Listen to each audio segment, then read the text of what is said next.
চলেন আজকে আপনাদের সাথে একটা মালাই আইসক্রিম শেয়ার করি। আর এই আইসক্রিমটা আমার বাসায় মনে হয় সবথেকে বেশি বানানো হয়। বিশ্বাস করেন, এটা একবার খাওয়া শুরু করলে থামতে পারবেন না, খেতেই থাকবেন। আর আমি যেহেতু বাহিরের খাবার একটু অ্যাভয়েড করি, বাচ্চাদেরকে কম দিই, এই জন্য বাসায় একটু বেশি করে বানিয়ে রাখি। প্রথমে 1 টেবিল চামচ মতো কর্নফ্লাওয়ার, আর তার সাথে দিয়ে দিলাম 1 টেবিল চামচের মতো কাস্টার্ড পাউডার। এখন লিকুইড দুধের সাথে খুব ভালো করে মিক্স করে এক সাইডে রেখে দেব। এখন চুলায় বসিয়ে দিলাম 3 কাপ দুধ। যে কোনো লিকুইড দুধ নিলেই হবে, তবে এই দুধটা একটু জাল করে ঘন করতে হবে। আমি 3 কাপ দুধ জাল করে 2 কাপ করে নিব। চাইলে 1 লিটার দুধ জাল করে হাফ লিটার করে নিলেও হবে। দুধ যত জাল করে ঘন করবেন ততই কিন্তু মালাই আইসক্রিমটা খেতে ভালো লাগবে। হাফ কাপের মতো চিনি অ্যাড করে দিয়েছি যখন দুধটা একটু ঘন হয়ে এসেছে। তার সাথে অ্যাড করে দিলাম হাফ কাপের একটু কম গুঁড়া দুধ।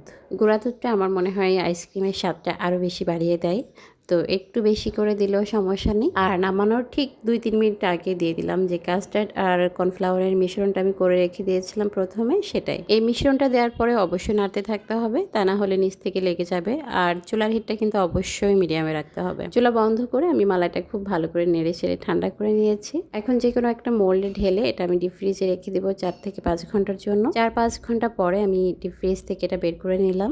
এখন যেটা করতে হবে, মালাইটা খুব ভালো করে ইলেকট্রিক বিটার অথবা ব্লেন্ডারে ব্লেন্ড করে নিতে পারেন। আমি প্রথমে 1 কাপের মতো হুইপ ক্রিম নিয়ে নিচ্ছি।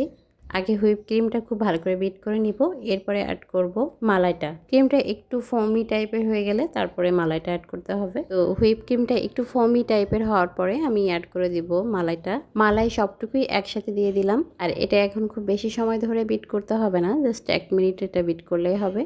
আইসক্রিমের স্বাদটা আরেকটু বাড়ানোর জন্য কিন্তু কনডেন্স মিল্ক দেওয়া যায়, তবে সেক্ষেত্রে চিনির পরিমাণটা একটু কমই দিতে হবে। এখন একটা প্লাস্টিকের মোল্ডে আমি ঢেলে নিচ্ছি, তবে আপনারা আপনাদের হাতের কাছে থাকা যে কোনো পাত্রে ঢেলে রাখতে পারেন।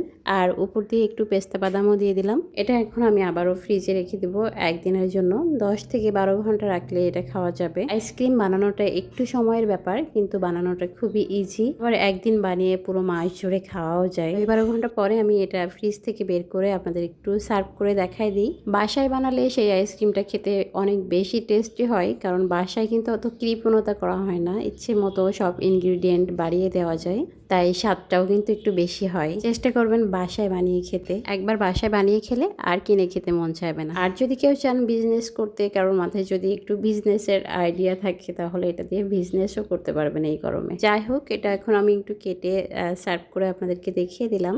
মাশাআল্লাহ, অনেক মজার একটা মালাই আইসক্রিম বানিয়েছি। জানি এই গরমে আপনাদেরও খেতে মন চাইবে, আর খেতে মন চাইলে অবশ্যই বানিয়ে খেতে হবে। আপনারা চাইলে ভিডিওটি শেয়ার করে রাখতে পারেন, যখন টাইম পাবেন একবার দেখে বানাতে পারবেন। আমি নিজেও এটা খেয়ে একটু ট্রাই করে দেখলাম, মাশাআল্লাহ অনেক মজা হয়েছে। একবার খাওয়া শুরু করলে তো থামাই যাচ্ছে না। আর আজকের এই সিম্পল মালাই আইসক্রিমটা কেমন লেগেছে সেটা কিন্তু কমেন্ট করে জানাতে একদমই ভুলবেন না।